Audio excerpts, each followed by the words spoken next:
네, 일상생활의 사례를 통해 법을 재미있게 풀어보는 시간, 똑소리 나는 생활법률의 박수진입니다.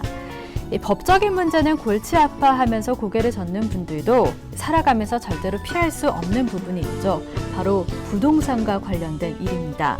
그래서 집을 사고 팔거나 혹은 상가 임대차 계약을 할 때 법률적인 부분을 미리 알고 계시면 손해보시는 일도 법적인 분쟁을 미리 예방하는 일도 생길 텐데요. 그래서 오늘도 부동산 거래에 있어서 주위에서 겪으시는 여러 가지 법적 분쟁 사례를 살펴보면서 유용한 법률 상식에 대해 살펴볼까 합니다. 오늘도 역시 부동산과 관련된 좋은 말씀 해주실 이정진 공인중개사와 함께하겠습니다. 안녕하세요, 선생님. 네, 안녕하세요. 네. 지난 시간에 선생님과 함께 부동산 계약서에 대해 알아보면서 계약서 작성 방법까지 살펴봤습니다. 네. 선생님이 계약서 정말 중요하다고 하셨는데 이 중요성에 대해서 다시 한번 설명을 부탁드릴게요. 네, 우리 통상 계약이라고 하면 구두로도 얼마든지 할 수 있어요. 네. 말로써 A랑 B랑 매매를 하겠다. 금액은 얼마로 하자. 이사 언제 나갈래? 언제 들어갈게. 할 수 있어요. 그죠? 네. 법상으로도 민법상으로도 구두 계약도 정상적으로 계약이 됩니다. 하지만 이게 분쟁이 생겼을 경우에는 근거가 없지 않습니까? 그죠? 예를 들어서 아니야, 난 안 그랬어요. 말을 바꾼다든지 그런 경우가 있으면 입증을 할 수가 없는 부분이 있어요. 네. 법적 근거 자료를 만들기 위해서 우리가 계약서 작성을 하는데요. 계약서 작성은 특별하게 양식이 따로 있는 건 아닙니다. 네. 하지만 필수적으로 꼭꼭 들어가야 될 부분들, 부동산의 표시, 그다음에 거래 금액이라든지 거래 지급 방법, 지급 날짜, 그다음에 당사자, 인적 사항들 이런 것들, 그다음에 왜 서로 간의 약속들 이런 것들이 필수적으로 들어가야 되기 때문에 네. 우리가 이제 먼저 시간에 말씀드렸고 보여드렸던 표준 계약서를 또 많이 쓰시는 거죠. 네, 잘 알겠습니다. 네, 선생님이 말씀하셨듯이 부동산 계약서 작성하는 거 정말 중요합니다. 이 부동산 계약서가요, 나중에 법적인 분쟁이 발생했을 때 이 지침서 역할뿐만 아니라 법적 근거로 활용된다고 하니까요, 여러분 꼼꼼히 작성하시는 게 좋겠습니다. 일상생활의 사례를 통해 법을 재미있게 풀어보는 시간, 똑소리 나는 생활법률. 오늘 첫 번째 사례는 어떤 사례가 준비되어 있는지 함께 만나보시죠.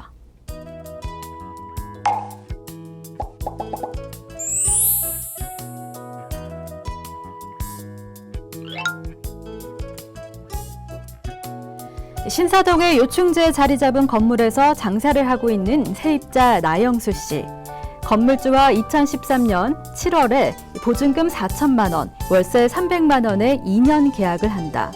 하지만 곧 건물주가 나가포 씨로 바뀌고 그렇게 2년이 흐른 뒤 건물주 나가포 씨는 나영수 씨와 재계약을 하지 않고 권리금 1억 원을 지불하겠다고 하는 등 충분한 보상을 약속하지만 나영수 씨는 기존 건물주와 5년 구두 계약을 했다고 못 나가겠다고 한다. 네, 선생님 이렇게 해서 첫 번째 사례 함께 살펴봤습니다. 이번 사례는 건물주가 나가포 씨로 바뀌면서 생긴 분쟁 같은데요. 네. 나가포 씨가 충분한 보상금과 함께 권리금 1억 원을 챙겨줄 테니 나가라고 했는데 임차인 나영수 씨가 예전에 있던 건물주와 나는 구두 계약으로 5년을 계약을 했다라고 주장하는 상황이에요. 네. 그런데 나영수 씨가 예전 건물주와 한 이 구두 계약 효력이 있는 건가요? 예, 결론부터 말하자면 아까도 말씀드렸다시피 구두 계약 자체로는 효력이 있습니다. 네. 효력이 있고 하지만 이분은 전 주인과의 구두 계약이기 때문에 네. 그분과의 계약이 효력이 있다고 보시면 될 것 같아요. 왜? 네. 이 근거가 없습니다. 그죠? 네. 남겨놓은 그냥 각서처럼 이렇게 했는 거라도 남겨놓은 게 없을 거예요. 그죠? 네. 구두 계약이니까. 네. 그리고 계약서에 중요한 거는 지금 계약서에 2년을 해놓은 계약서 그거밖에 없단 말이에요. 네네. 그죠? 그러니까 이제 나영수 씨는 2년을 계약을 했지만 전 주인이 5년 동안 내가 할 수 있도록 해주겠다라고 약속을 했다. 근데 이제 그거는 이 새로운 주인에게서는 대항을 못 하는 거예요. 네. 네. 그럼 이번 사례에서는 구두 계약에 효력이 없다고 하셨는데 지금 나영수 씨가 원한다면 묵시적 갱신이나 갱신 요구권 주장할 수 있는 거 아닌가요? 주장할 수 있겠죠. 하지만 우리가 봤을 때 이분이 나영수 씨가 계약 체결된 시점이 2013년입니다. 그죠? 네. 2013년 7월이면 상가 임대차 보호법이 개정되기 전입니다. 네. 개정되기 전이고 환산 보증금이 그 바뀌기 전이었어요. 네네. 바뀌기 전이면은 이 신사동 같으면 서울 지역이죠. 네. 서울 지역에서 그때 당시 2013년 기준을 보면은 3억입니다. 네. 환산 보증금이. 네. 환산 보증금이 3억이기 때문에 그때 개정 전이었죠. 또 상가임대차 보호법 개정 전이기 때문에 갱신 요구권이라든지 이런 것들이 인정이 안 됐었어요. 아, 선생님 네. 말씀을 들어보니까 나영수 씨가 나갈 수밖에 없는 상황인 것 같은데요. 네네. 예, 그런데 선생님 말씀 중에 생소한 용어가 나왔습니다. 네네. 환산 보증금이란 용어를 쓰셨는데요. 어떤 개념인가요?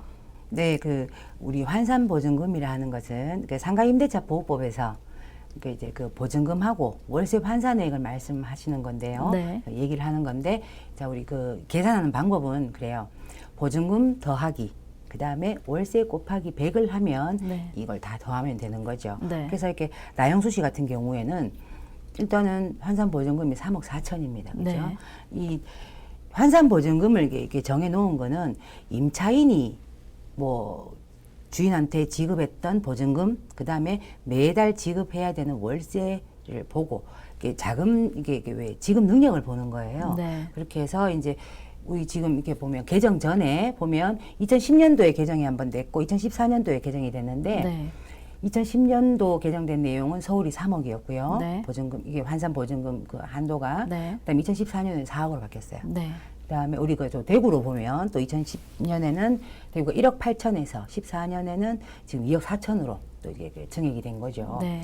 그렇게 되면은 이제 그 환산 보증금을 이제 그 환산 이게 제일 중요한 거는 이게 상가임대차 보호법에서 보호를 받느냐 아니면 민법에 적용을 받느냐 그 부분인데 또 이렇게 임차인 입장에서는 또 중요한 것들이 단순하게 빨리 생각을 하면은 상가임대차 보호법에 적용을 받으면 보증금이나 월 차임에서 올리는 한도가 있습니다. 네. 상가임대차 보호법 적용을 받으면 9%를 넘지를 못해요. 네. 하지만 이 보호법에서 이렇게 벗어나서 민법에 적용을 받게 되면은 그 계약 기간이 만료가 됐거나 재계약을 했을 때 아니면 뭐 1년에 한 번씩 올리게 돼 제한이 없어요.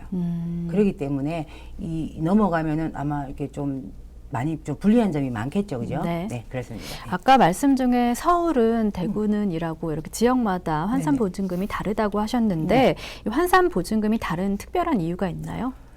그 이제 간단하게 말씀을 드리면 각 지역별 경제적 여건을 보시면 제일 좋을 것 같아요. 네. 예를 들어서 뭐 소득 수준이라든지 이런 것들도 있겠죠, 그죠? 네. 그 다음에 왜 그 해당 부동산의 네. 그런 뭐 상가 건물 같은 네. 그런 거에 대한 어떤 그 규모라든지 네. 이런 걸 이렇게 기준을 해서 네. 이렇게 이제 정해놓은 금액이에요. 네. 그래서 이렇게 지역마다 다를 수밖에 없죠. 네, 그러면 지금 사례에서 보면 나영수 씨가 환산 보증금을 초과했다고 나와 있는데 이 환산 보증금이 초과하면 어떤 상황이 발생하는 건가요? 아무래도 불리한 점이 많겠죠, 음. 그죠? 왜? 여기 우리가 약자를 보호하는 상가 임대차 보호법에 적용을 못 받으니까. 네. 그게 이제 제일 또 중요하다고 생각할 수 있는 부분이 뭐냐면 대항력이 없었어요. 네. 개정되기 전에는 대항력이 없었고 그다음에 이제 우선 변제권이 주어지지가 않았어요. 그래서 우리 보증금을 보호를 해야 되잖아요, 그죠? 네. 그러니까 근데 방법이 없으니까 어떤 장치가 없으니까 그다음에 뭐 전세권 설정이라든지 그런 것들을 해서 이제 따로 뭐 비용을 들여서 이제 보호 장치를 마련하는 그런 또 불리한 부분도 있겠죠. 그리고 5년 갱신 요구권이라고 제가 지난 시간에도 말씀을 네. 드렸었죠. 그런 게 있습니다. 그죠? 5년 동안 장사를 할 수 있게끔 기간을 보장해 주는 건데 그것도 보호를 받지 못했어요. 그것도 없었고 그다음에 여러 가지 뭐 이제 그 어떤 그 강행 규정이 있었죠. 그죠? 네. 임차인을 보호하는 강행 규정에 이제 보호를 받지 못하니까 여러 가지 불리한 점이 많았겠죠. 네. 네. 그럼 개선된 네. 환산 보증금 제도는 어떤 점이 달라졌나요? 네, 우리가 그 상가임대차법 53일 날 지난 2015년 5월 13일 날 개정된 우리 상가임대차법을 보면 이제 그 아까 말씀드린 대항력이 생겼어요. 네. 자, 이게 그 2015년 5월 13일 이후에 최초로 계약이 되거나 네. 갱신되는 임대차부터 적용이 됩니다. 네. 네, 그렇게 적용이 되고 임대차 기간 중에 또 이제 뭐 이거는 변함이 없어요. 네. 개정되고 뭐 되기 전부터도 우리가 그 환산 보증금 이내의 임차인들은 네. 기간을 보장을 받았잖아요, 그죠? 기간에 정함이 없는 임대차 같은 경우에는 최소 1년을 보장을 받았어요. 하지만 그 환산 보증금을 초과하는 임차인들한테는 약정된 기간만 보장을 해줄 수밖에 없었어요. 약속했으니까 그것만 따라라 라고 할 수밖에 없는 거고 네. 최소로 보장되는 기간도 없었어요. 네. 없습니다. 없고 그다음에 그 아까 제일 중요한 5년 갱신 요구권이 이제 초과한 임차인에게도 부여가 되는 거죠. 부여가 되는 거고 그다음에 이제 묵시적 갱신이 또 적용을 받아요. 네. 묵시적 갱신 우리가 첫 시간인가 그 공부했었죠? 말씀을 드렸잖아요. 네. 그죠? 묵시적 갱신이 이제 적용이 되는데 이게 조금 다릅니다. 환산 보증금 이내의 임차인들은 우리 그때 제가 말씀드렸던 그 종료 시점에서 뭐 1개월 이내 3개월에서 1개월 사이에 주인에게 뭐 별다른 그거 없이 주인과 이런 거 별다른 그거 없으면 네. 전 계약과 동일한 조건으로 갱신된다고 본다 그랬잖아요. 그죠? 네. 하지만 이거는 똑같아요. 환산 보증금을 초과하는 임차인도 그 내용은 똑같습니다. 하지만 해지 효력이 달라져요. 우리가 환산 보증금 이내의 그 임차인들 거기에 들어가 있는 임대인은 해지 요구를 할 수가 없었어요. 그죠? 임차인만 해지 요구를 할 수 있었고 임대인은 기간을 보장을 해줬어야 되는데 네. 자, 이제 개정된 상가임대차 보호법에서는 환산 보증금을 초과하는 그 임차인에게도 묵시적 갱신을 줬는데요. 네. 그런 그 효력을 줬는데 이게 해지 요건이 달라요. 임대인도 해지를 할 수가 있습니다. 요구를 네. 할 수 있는데 만료 이전 6개월 이제 그 임대인이 요구하는 기간 6개월 이렇게 이제 나가라 이렇게 요구를 했을 때 그로부터 6개월이 지나면 효력이 발생하는 거예요. 네. 임차인이 나가야 되고 임차인은 마찬가지로 1개월 이전에 얘기를 하면 또 해지 효력이 발생하는 거죠. 네. 그리고 마지막으로 사례 얘기를 조금 더 해볼 텐데요. 지금 재계약을 거절한 나가프 씨도 입장이 난처한 상황이지만 나가지 못하겠다고 하는 나영수 씨가 간절해 보이는데요. 선생님이 만약 나영수 씨였다면 어떻게 이 상황을 해결해 나갔을까요? 네, 우리 그 나가프 씨가 지금 매매 계약을 통해서 다시 이제 그 임대인으로 지위를 승계를 했단 말이에요. 그죠? 네. 기존 건물주로부터 임대인의 지위를 승계를 한 부분인데 우리가 이렇게 민법에서 보면 매매는 임대차를 깨뜨린다는 말이 있습니다. 네. 그게 이제 매매가 이루어져서 임대차 계약 기존에 있던 임대차 계약은 없어진다는 거죠. 네. 진다는 거예요. 말 그대로 진다는 건데 우리 그 환산 보증금 기준에서 우리 그 나영수 씨가 지금 보호를 못 받는 상황이었잖아요. 그죠? 네. 근데 날짜를 잘 보시면 네. 나영수 씨가 2013년 7월에 계약을 했습니다. 그죠? 네. 자, 우리 상가 임대차 보호법이 개정됐는 게 2015년 5월 13일이에요. 네. 그죠? 그렇게 되면 만료 2개월 전에 개정이 됐단 말이에요. 그죠? 네. 물론 뭐 그렇게 막 빨리 알기는 쉽지 않겠지만 만약에 나영수 씨가 이 법이 개정된 걸 알았더라면 네. 아까 뭐 몇 번이고 얘기했던 그 5년 갱신 요구권이라든지 묵시적 갱신이라든지 이런 것들을 주장할 수 있었을 거예요. 그죠? 네. 주장할 수 있었을 건데 마찬가지로 우리 시청자분들도 마찬가지고 저도 마찬가지고 또 누구든지 내가 삶을 영위하고 있는 또 삶의 수단인 그런 거에 해당되는 법률 같은 것들은 네. 좀 관심을 가지고 그렇게 미리미리 숙지하고 이런 것들을 조금 습관을 들인다면은 네. 아마 피해를 보는 일보다는 또 이득을 보는 일이 많겠죠. 그죠? 네. 네, 이렇게 첫 번째 사례를 통해서 이정진 공인중개사와 함께 환산보증금, 그리고 환산보증금을 초과한 임차인, 그리고 개정된 상가 임대차 보호법에 대해 알아봤습니다. 여기서 시청자분들이 좀 더 이해하기 쉽도록 잠시 포인트 정리하는 시간 갖겠습니다.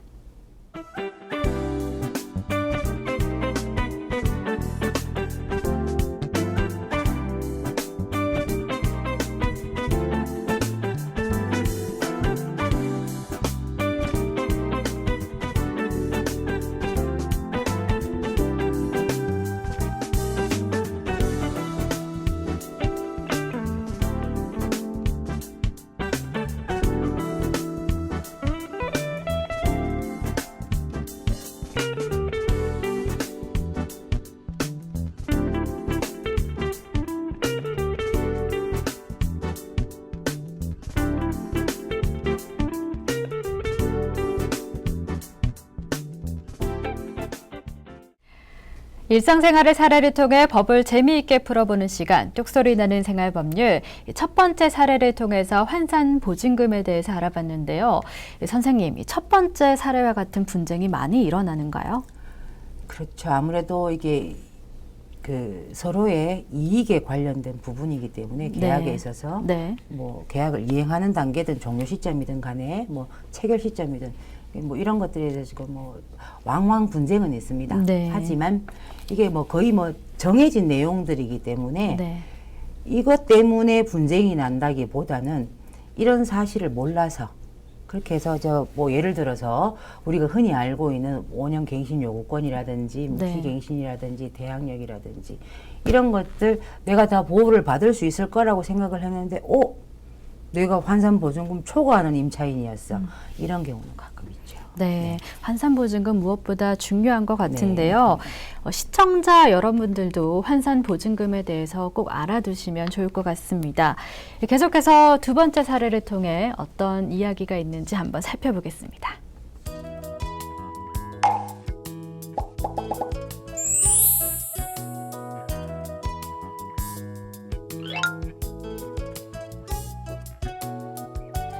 부동산의 중개보수 부담으로 인해 개인적으로 전셋집을 알아보는 나하나 씨. 신문 광고를 통해서 위치와 조건에 비해 저렴한 전셋방을 찾게 된다.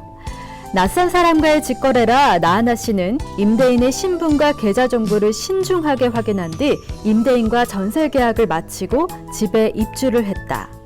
그렇게 몇 달이 지나고 그런데 나하나 씨 집으로 갑자기 사람이 찾아와 자신이 집주인이라고 주장하면서 몇 달 동안 월세가 들어오지 않아 찾아왔다고 한다. 그제서야 자신이 사기를 당했다는 것을 깨달은 나하나 씨.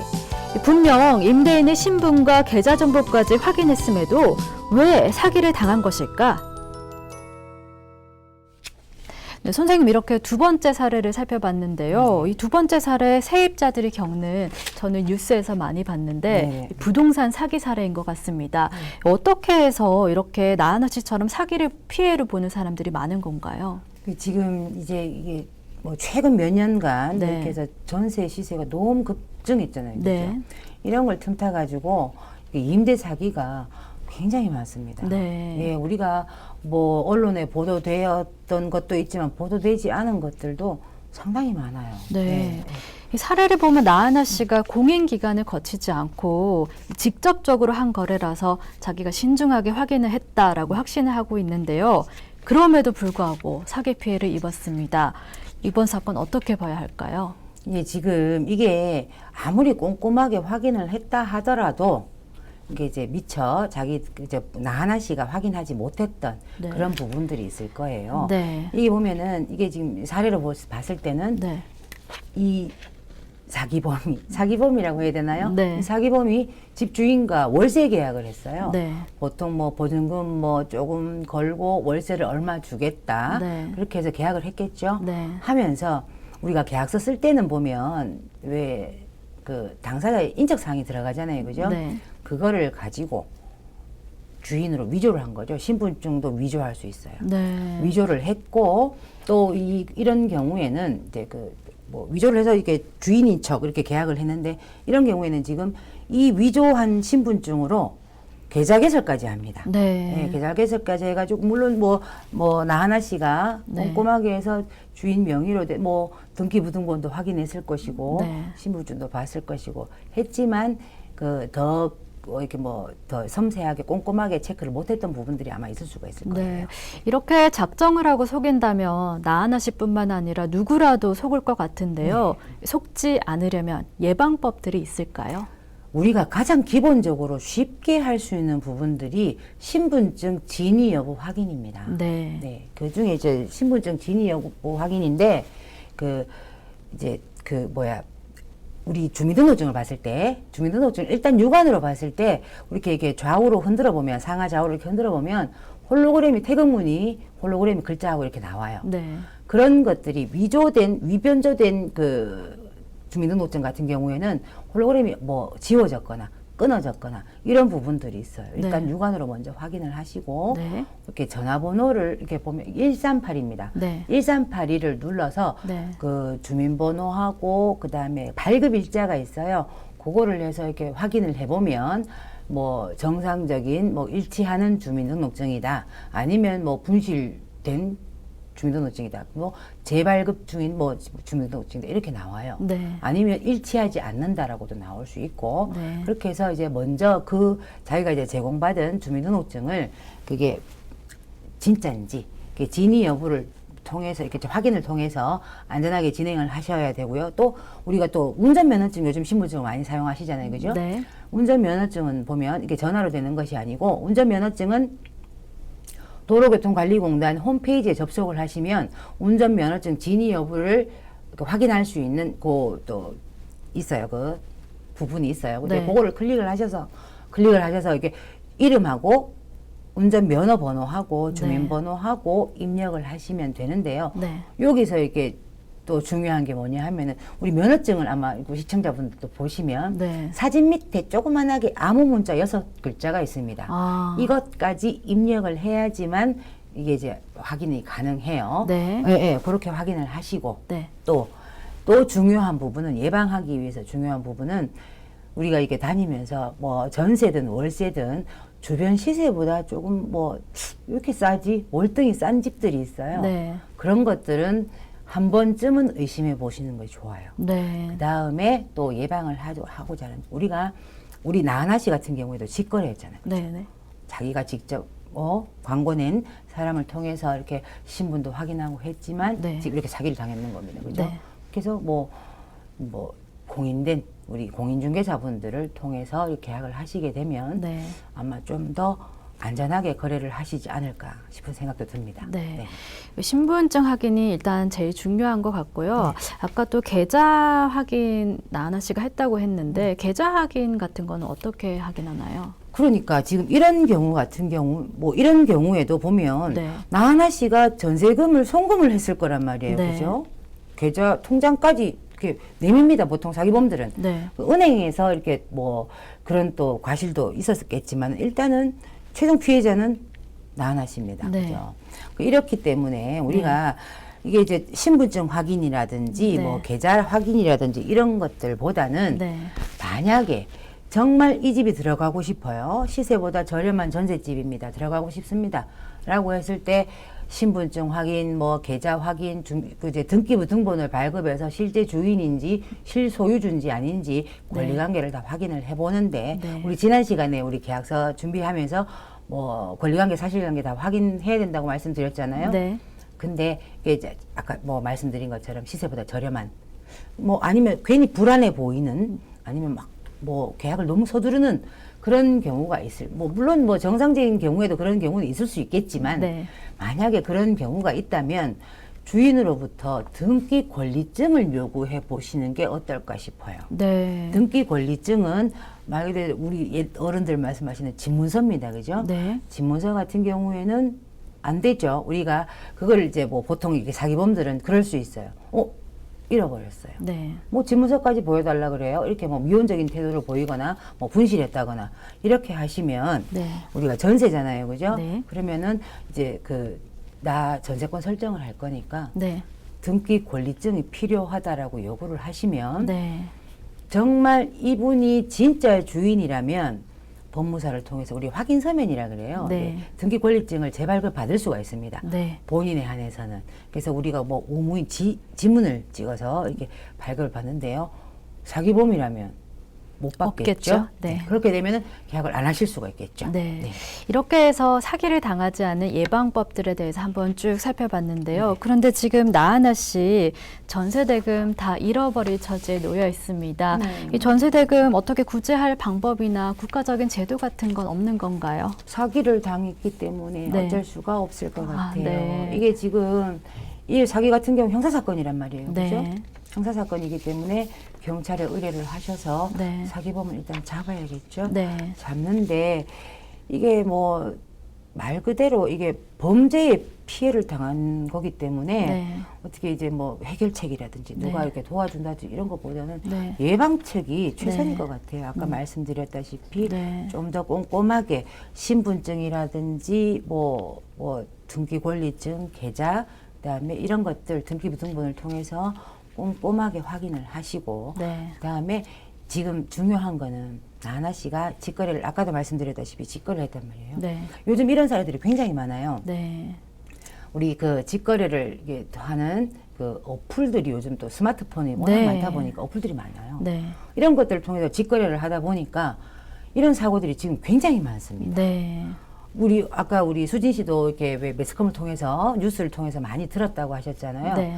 근데 이런 것들이 거의 대부분 직거래를 통해서 나오는 것들이 많아요. 네. 또 주의하셔야 될 게 이 사기범들이 몇 명이서 같이 공모를 해서 네. 공인중개사인 것처럼 해서 아. 그 업소를 또 뭐 유도를 한다든지 네. 그렇게 해서 뭐 예를 들어서 신문 광고를 냈는데 네. 이분이 공인중개사다. 그럼 믿고 또 우리가 수수료를 뭐 이렇게 중개 보수를 주니까 네. 또 믿고 하는 경우가 있어요. 네. 이런 경우도 정말 조심해야 되는 부분이 있는 게 뭐 대리 계약이라든지 이런 네. 것들 하실 때 꼭 신경을 쓰셔야 되는데 네. 대리 계약인 경우에는 본인이 안 오고 대리인이 오잖아요. 그죠? 그러면 위임장을 꼭 확인을 하셔야 돼요. 네.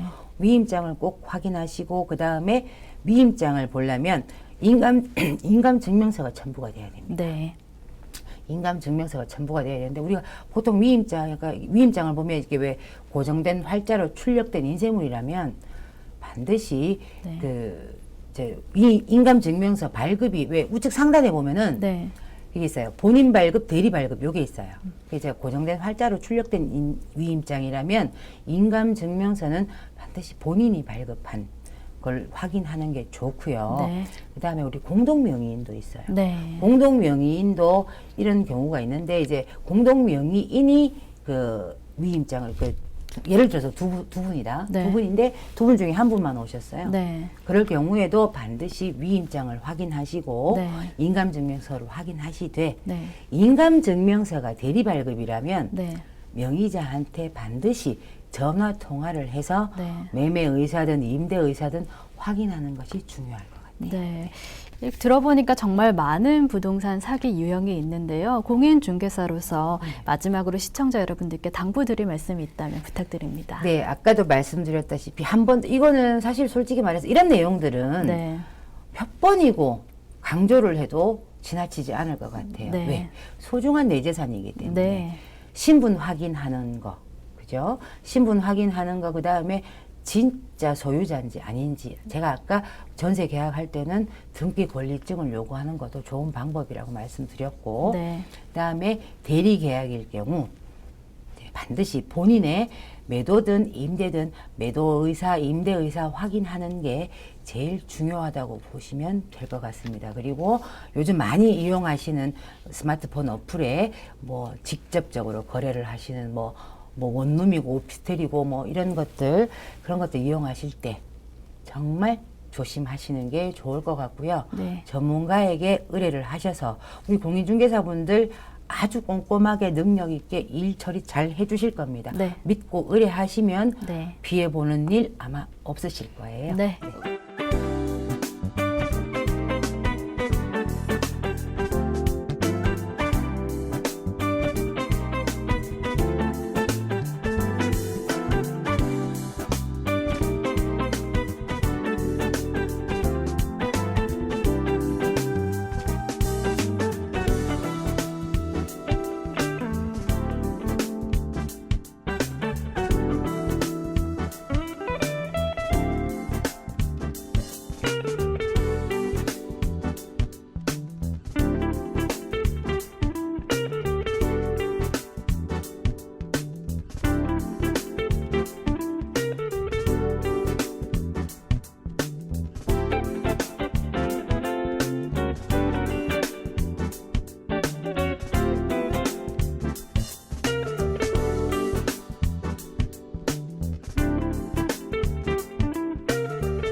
네, 오늘도 부동산 거래를 할 때 발생할 수 있는 여러 가지 법적인 분쟁들이 사례를 통해서 살펴봤는데요.